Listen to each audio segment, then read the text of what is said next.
तो चलिए देखिए, ये वर्क एनर्जी इन पावर का क्वेश्चन है, इसको कैसे करना है, ठीक है। तो देखिए क्वेश्चन क्या कहता है, एक रेलवे इंजन है, railway engine of mass 20 ton. तो पहले लिख लीजिए इसका मास क्या है, सबसे पहले इसका आप मास लिख लो, ठीक है। इसका मास क्या है, मास है 20 टन। 20 टन कितने के इक्वल होता है, 20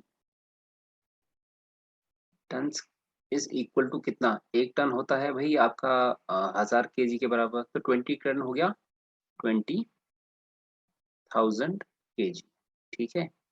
इसके बाद ये तो आ गया मास हमारा। उसके बाद वो क्या कर रहा है, वो मूव कर रहा है सीधी स्ट्रेट लाइन में। कैसे मूव कर रहा है, with fix speed of 36 kilometre per hour.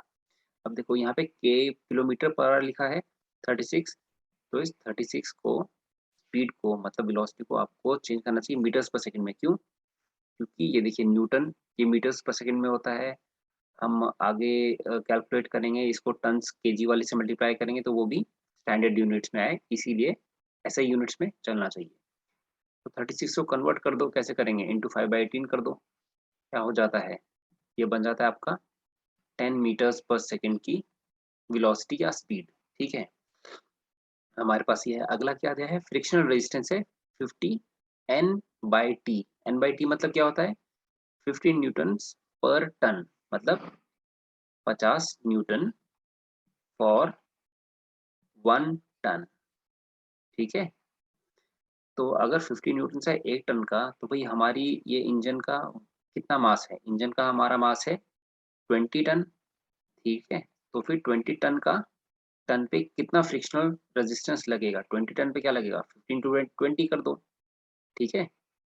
Is equal to 50 into 20, कितना हो गया है, 5 टू द 10 और 2 जीरो और 1000 क्या, 1000 न्यूटन की हो गई हमारे पास फ्रिक्शनल रेजिस्टेंस। ये हो गई फ्रिक्शनल रेजिस्टेंस, ठीक है। अब ये हम पे इतनी फ्रिक्शनल रेजिस्टेंस है। अब इसके बाद हमें क्या करना है, देखो हमें निकालना है, हमें निकालनी है इंजन की पावर। देखिए अब हमारा इंजन चल रहा है अभी, तो जो इंजन चल रहा है, तो देखो इंजन अगर कोई वर्क कर रहा है, ठीक है, तो वर्क क्या कर रहा है, उस पे इतनी तो उस पे मतलब इस फोर्स के खिलाफ इतनी तो इतना रेजिस्टेंस है जो इंजन को रोक रहा है, ठीक है। तो अगर इंजन चल रहा है तो रोकने के खिलाफ काम कर रहा है, मतलब 1000 न्यूटन की अपनी तरफ की वो फोर्स लगा रहा है, ठीक है। और आगे बढ़ भी रहा है, क्योंकि भाई ये वेलोसिटी हमें दी हुई है यहाँ पे कि 10 मीटर्स पर सेकंड है।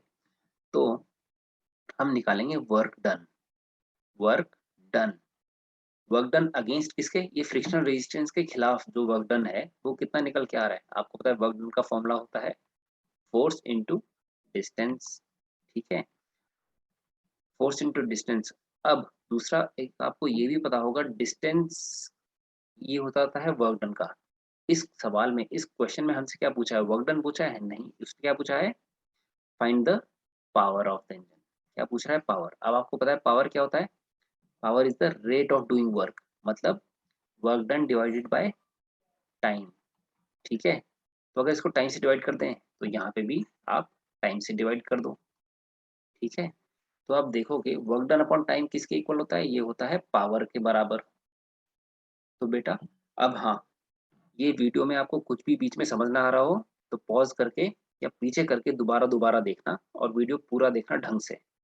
जो और समझ में ना आए तो आप कमेंट्स वगैरह में पूछ सकते हो, ठीक है। मैं ऐसे आंसर करने की कोशिश करूंगा।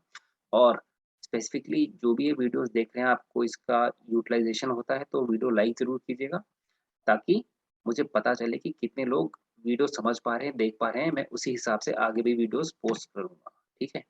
तो खैर, पावर आई हमारी इतनी, वर्क अपॉन टाइम विच हो दो वो हो गया force into distance upon time. अब देखो जो डिस्टेंस अपॉन टाइम है, ये क्या होता है दरअसल, तो डिस्टेंस अपॉन टाइम क्या होता है, आपने छोटे में फॉर्मूला पढ़ा था ना, distance upon time is equal to speed, मतलब पावर क्या हो गया, फोर्स इंटू स्पीड, ओके।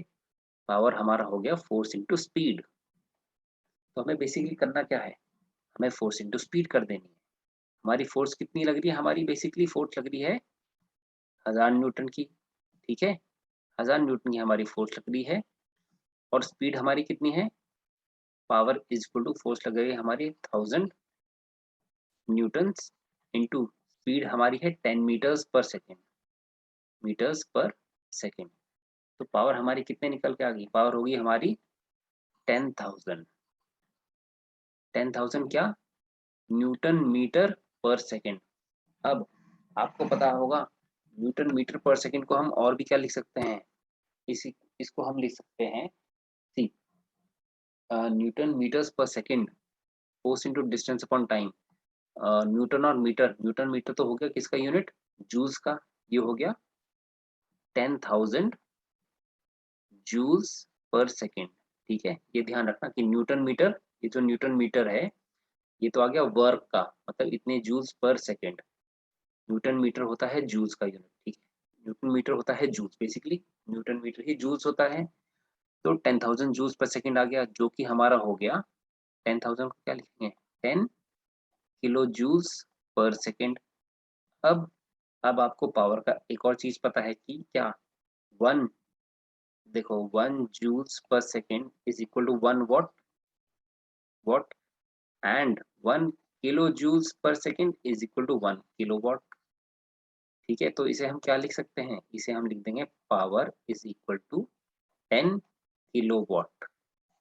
ठीक है, अब क्या ये हमारा आंसर है, देखो इस शक्ति, इतनी पावर से वो इंजन अभी खींच रहा है, लेकिन आपको पता है ज्यादातर सारे इंजन 100% एफिशिएंट नहीं होते। एफिशिएंसी मतलब कि मान लो हमारे इंजन के अंदर अगर शक्ति पावर बन रही है मान लो 100 की, 100 न्यूटन, तो भाई कुछ कुछ पावर उसकी इधर उधर लॉस हो जाता है और आउटपुट में कम आता है। ठीक है, तो एक्चुअल पावर वो है जो हमारी पावर इंजन बना रहा है, और आउटपुट पावर वो है जो अभी सामने चल रही है। तो बेटा ये जो पावर आई ना, ये हमारा आया है आउटपुट पावर, ये क्या हमारी आई है, आउटपुट पावर बोल सकते हो। ठीक है, तो देखो अब हमें पता है 90% है हमारा एफिशिएंट एफिशिएंट इंजन, तो मतलब 90% ऑफ जो हमारी एक्चुअल पावर थी, एक्चुअल पावर का, एक्चुअल पावर इंजन की जो थी उसका 90% कर दिया, तो वो क्या निकल के आया, वो हमारा आया 10 किलोवाट। ठीक है, तो बताओ भाई एक्चुअल पावर कितनी होगी, actual power is equal to 10 into 100/90, right, ये कट गया, 100/9 क्या होता है, 11, 9, 11.11, ठीक है, किलोवाट। तो ये है हमारा एक्चुअल आंसर। अब ऐसे ही काफी क्वेश्चंस हो सकते हैं, उनमें डेटा थोड़ा बहुत अंतर होगा, तो आप उसी हिसाब से उनको चेंज करके अपना आंसर कैलकुलेट करना। ठीक है, मैं भी स्पून फीडिंग नहीं करना चाहता आपको, ताकि आप खुद भी कैलकुलेट करके देखो कि क्या चीजें सही आ रही हैं क्या नहीं।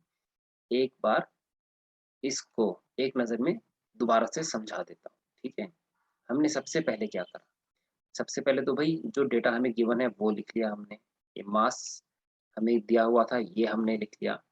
ठीक है, हमें और भी जो चीजें दी थी वो भी हमने नोट करी। ठीक, ये देखो मास हमने नोट किया, हमने वेलोसिटी नोट करी, वेलोसिटी हमने निकाली मीटर्स पर सेकंड में। ठीक है, उसके बाद हमने क्या करा, फिर हमने फ्रिक्शनल रेजिस्टेंस निकाला, फिर हमने फ्रिक्शनल रेजिस्टेंस निकाला, भाई होगा कितना, ये 50 न्यूटन तो है, ये तो है 1 टन का, ये जो N/T है इसका मतलब है 15 न्यूटन पर टन।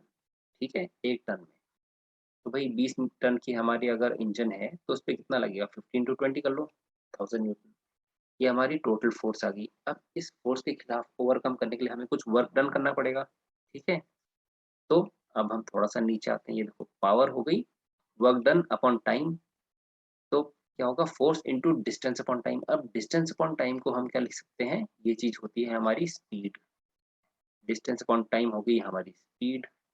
ओके, ये स्पीड हो गई, तो पावर क्या हो गया, फोर्स इनटू स्पीड। फोर्स कितनी लग रही है, जिसको हम ओवरकम कर रहे हैं, काम कर रहे हैं कुछ, उसी के खिलाफ तो हम काम कर रहे हैं ना, वो 1000, और स्पीड क्या थी हमारी 10 मीटर्स पर सेकेंड, ये निकाली हमने, ये आ गया आंसर, पावर आ गई हमारी 10 किलोवाट। अब ये 10 किलोवाट ये तो हमारी आउटपुट पावर है बच्चों, ये हमारी आउटपुट पावर है, ये हमारी एक्चुअल पावर नहीं है। तो अब हमारी एक्चुअल पावर निकल के आती है, वो है ये। उम्मीद करता हूँ ये समझ आ गया हो, और ये वीडियो लाइक ज़रूर करिएगा, चैनल को सब्सक्राइब ज़रूर करना, और कोई प्रॉब्लम्स आए आगे आपको आए तो पूछ सकते हैं, और अगर सफिशिएंट नंबर ऑफ लाइक्स वगैरह आएँगे मेरे पास, तो किसी दिन लाइव क्लास भी ले सकते हैं, ताकि आपको सहूलियत रहे पूछने में। ओके, चलिए इसी नोट पे थैंक्स, गुड बाय, जय हिंद।